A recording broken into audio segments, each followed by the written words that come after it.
Hello everyone, आपका हमारे YouTube channel पर स्वागत है। तो आज इस वीडियो में हम आपका जो सब्जेक्ट है मॉडर्न इंडियन पॉलिटिकल थॉट, इसका यूनिट 1 का टॉपिक करेंगे। 5th सेमेस्टर के अगर आप स्टूडेंट हैं एंड आपके पास भी सब्जेक्ट है तो वीडियो को कंप्लीट देखिएगा, ठीक है। तो आपका यूनिट 1 का जो टॉपिक है वो है आधुनिक भारतीय राजनीतिक विचार को समझना, यानी कि understanding modern Indian political thought. तो अगर हम बात करें भारतीय राजनीतिक विचार यानी कि इंडियन पॉलिटिकल थॉट की, तो इसमें क्या क्या शामिल किया गया है, कौन कौन से प्रमुख विचारक रहे हैं जिनके विचारों को, जिनके थॉट्स को इसमें इंक्लूड किया गया है, वो इम्पोर्टेंट है। एग्ज़ाम में क्वेश्चन इसके ऊपर ज़रूर आते हैं। तो आइए स्टार्ट करते हैं। स्टार्ट करने से पहले अगर आपने अब तक हमारे चैनल को सब्सक्राइब नहीं किया है तो कर लीजिए, ताकि हमारी हर वीडियो की अपडेट आपको टाइम से मिलती रहे। तो यहाँ पर देखिए, आधुनिक भारतीय राजनीतिक विचार जो था, इसमें कौन से विचारकों के विचार शामिल किए गए थे।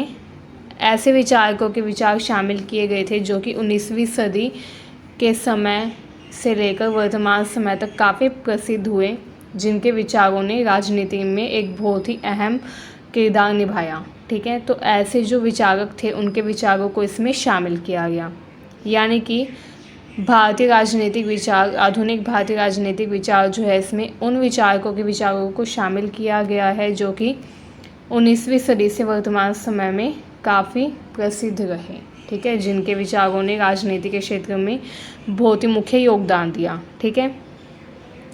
अब इसमें बहुत सारे विचार शामिल है, जैसे भारत के स्वतंत्रता संघर्ष से जुड़े हुए कुछ विचार शामिल है, उपनिवेशवाद से जुड़ी हुई कुछ अहम नीतियाँ तथा विचार इसमें शामिल किए गए हैं, ठीक है।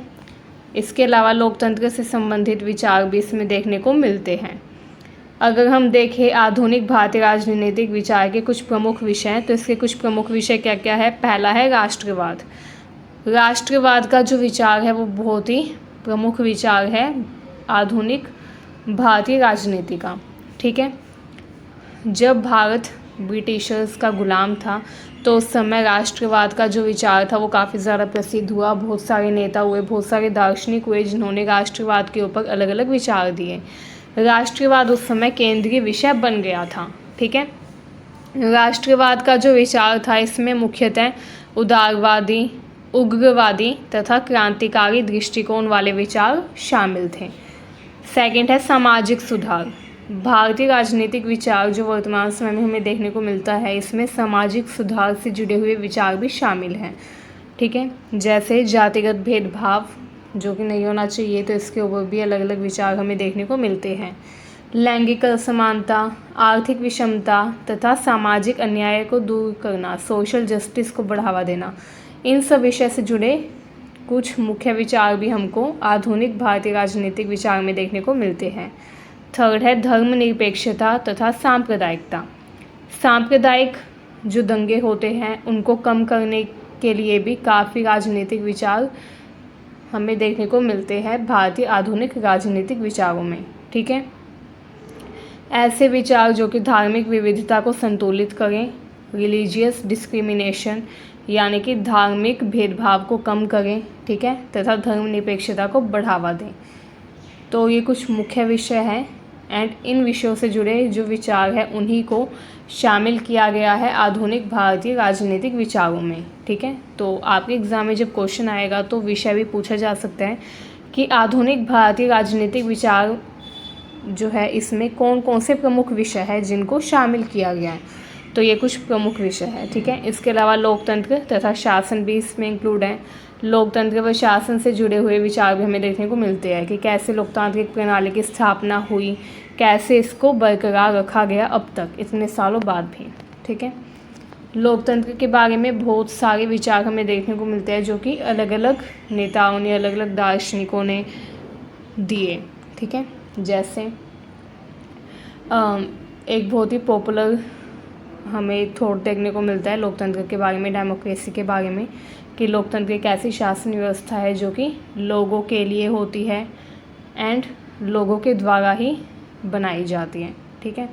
तो ऐसे बहुत सारे लोकतंत्र से जुड़े विचार भी इसमें शामिल हैं। नेक्स्ट है संवैधानिकता पर भी इसमें जोर दिया गया है। सुशासन की जो सरकार है वो अच्छे से शासन करे तथा तानाशाही ना हो जाए, तो ये सब भी हमें देखने को मिलता है इसमें। नेक्स्ट है आर्थिक विकास। आर्थिक विकास से जुड़े हुए विचार जो है वो बहुत ही ज़्यादा महत्वपूर्ण है आधुनिक भारतीय राजनीतिक विचारों में वर्तमान समय में, क्योंकि किसी भी देश के लिए बहुत ही ज़्यादा ज़रूरी होता है कि वो आर्थिक रूप से सक्षम हो, उसका आर्थिक विकास हो। ठीक है, इसमें समाजवादी पूंजीवादी दृष्टिकोण वाले विचार शामिल हैं। ठीक है, भूमि सुधार यानी कि लैंड रिफॉर्म से रिलेटेड भी बहुत सारे विचार देखने को मिलते हैं, औद्योगिकरण, इन सब के ऊपर भी। ठीक है, अब कुछ मुख्य विचारक कौन कौन से हुए एंड उन्होंने क्या योगदान दिया, आइए देखते हैं। पहले थे राजा राम मोहन राय। ठीक है, राजा राम मोहन राय को आधुनिक भारत के पिता भी कहा जाता है, जिन्होंने सती प्रथा का उन्मूलन कर दिया था। ठीक है, उनके जो मुख्य विचार थे वो सामाजिक सुधार से जुड़े हुए विचार थे। राजा राम मोहन राय ने कहा कि जो समाज है उसमें सुधार करना बहुत ज़्यादा ज़रूरी है एंड इसीलिए उन्होंने सामाजिक सुधार पर जोर दिया।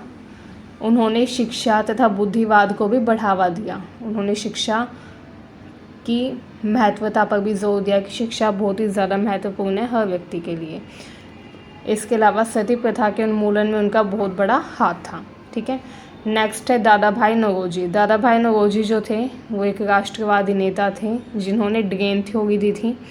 ठीक है, एंड ये जो ड्रेन थ्योरी थी इसमें उन्होंने क्या बताया था कि इंडिया जो है, आपको ये तो पता ही होगा कि जब इंडिया ब्रिटिशर्स का गुलाम था तो उस समय क्या था, उस समय जितना भी इंडिया में प्रोडक्शन होता था, प्रोडक्शन काफ़ी कम हो गया था, एक्सपोर्ट काफ़ी बढ़ गया था। तो जो एक्सपोर्ट होगा था इंडिया से, किसी भी कंट्री के लिए एक्सपोर्ट ज़्यादा होना बहुत अच्छी बात होती है। अगर कोई भी कंट्री एक्सपोर्ट ज़्यादा कर रही है तो उसको अच्छा संकेत माना जाता है उस कंट्री के लिए। तो इंडिया में भी उस टाइम पर एक्सपोर्ट रेट काफ़ी बढ़ गया था। क्यों? रीज़न ये था कि इंडिया में जितना भी रॉ मटेरियल था वो सारा विदेशों में भेजा जा रहा था। ठीक है, बट जो ब्रिटिशर्स थे वो इससे उन्हीं को फ़ायदा हुआ था, क्योंकि वो इंडिया से फ्री में जितना भी रॉ मटेरियल है वो अपनी कंट्री में भेजते थे। ठीक है, तो यही थी ड्रेन थ्योरी। इसमें जो दादा भाई नौरोजी थे वो एक इकोनॉमिस्ट थे, मतलब कि अर्थशास्त्री थे, बहुत बड़े अर्थशास्त्री थे एंड उन्होंने ही ड्रेन थ्योरी दी थी। इसमें उन्होंने बताया कि इंडिया जो है, जिसका बहुत ज़्यादा अभी एक्सपोर्ट रेट है, इंडिया में काफ़ी ज़्यादा निर्यात किया जाता है दूसरे देशों को, लेकिन इसका फ़ायदा इंडिया को नहीं मिल रहा है, क्योंकि इसका फ़ायदा ब्रिटिशर्स को ही मिल रहा है, क्योंकि ब्रिटिश जो है वो ही इंडिया को पूरी तरीके से कंट्रोल किए हुए है इसलिए।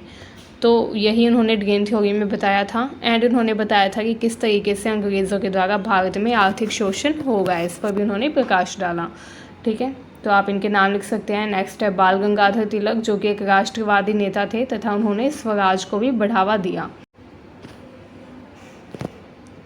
एंड बाल गंगाधर तिलक जो थे वो राष्ट्रवाद के भी समर्थक थे, कट्टर राष्ट्रवाद के वो समर्थक थे। ठीक है, नेक्स्ट है महात्मा गांधी। महात्मा गांधी ने अहिंसक प्रतिरोध यानी कि सत्याग्रह पर जोर दिया। उन्होंने कहा कि आत्मनिर्भर होना बहुत ज़्यादा ज़रूरी है, स्वदेशी अपनाओ। ये भी उन्होंने कहा कि हमको स्वदेशी चीज़ों का ही उपभोग करना है, स्वदेशी चीज़ें ही यूज़ करनी है। इसके अलावा उन्होंने ग्रामीण विकास पर भी बहुत ज़्यादा जोर दिया। B.R. अम्बेडकर वो भी काफ़ी मुख्य राजनीतिक विचारक थे उस समय के, एक समाज सुधारक थे, संविधान के प्रमुख निर्माता थे। ठीक है, उन्होंने जातिगत भेदभाव के खिलाफ लड़ाई लड़ी एंड वो लोग जो कि जिनको हाशिए पर धकेल दिया गया है उन लोगों के अधिकारों के लिए उन्होंने अपनी पूरी उम्र संघर्ष किया, उनके अधिकारों की मांग की। ठीक है, इसके अलावा सुभाष चंद्र बोस जो थे वो भी काफ़ी पॉपुलर थे। सुभाष चंद्र बोस एक राष्ट्रवादी नेता थे। उन्होंने स्वतंत्रता प्राप्ति के लिए एक बहुत ही कट्टरवादी दृष्टिकोण अपनाया। ठीक है, भारत के स्वतंत्रता संग्राम के लिए उन्होंने अंतर्राष्ट्रीय समर्थन भी मांगा, मतलब कि उन्होंने बहुत सारी दूसरी कंट्रीज़ जो थी उनसे हेल्प मांगी थी भारत के स्वतंत्रता संग्राम के लिए। ठीक है, तो वो भी एक बहुत ही प्रमुख राजनीतिक विचारक थे। इसके अलावा विनोबा भावे जो थे वो गांधी जी के अनुयायी थे, जिन्होंने भूदान आंदोलन की शुरुआत की थी तथा भूमिहीन किसानों को उन्होंने स्वैच्छिक भूमि पुनर्वितरण की वकालत की। उन्होंने कहा कि वो किसान जो कि भूमिहीन है, जिनके पास ज़मीन नहीं है, उनको कुछ भूमि का हिस्सा वितरित किया जाए ताकि वो अपना जो आजीविका का साधन है उसके रूप में उस भूमि के टुकड़े से कुछ ना कुछ अर्जित कर पाएँ। ठीक है, तो उन्होंने इस चीज़ की भी वकालत की थी। नेक्स्ट है जयप्रकाश नारायण। जयप्रकाश नारायण जो थे वो भी एक बहुत ही प्रसिद्ध भारतीय राजनीतिक विचारक रहे, आधुनिक काल के विचारक रहे ये। इन्होंने भ्रष्टाचार तथा अधिनायकवाद का विरोध किया। ये एक समाजवादी नेता थे एंड आपातकाल के समय जब 1975 में आपातकाल लगा था तो उस समय पर इन्होंने भ्रष्टाचार तथा अधिनायकवाद यानी कि डिक्टेटरशिप का जमकर विरोध किया, आंदोलन प्रदर्शन किया। ठीक है, अगर हम समकालीन विचार देखें तो स्वतंत्रता के बाद भारतीय राजनीतिक विचार जो है ये निरंतर विकसित होता रहा है। ठीक है, इसके अलावा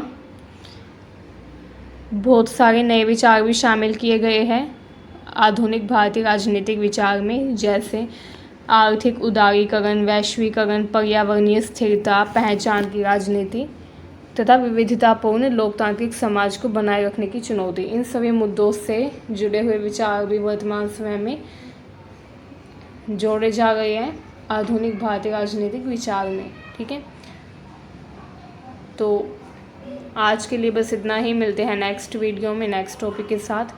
अगर आपको वीडियो यूज़फुल लगी हो तो हमारे चैनल को सब्सक्राइब करें, वीडियो को शेयर करें। Thank you very much.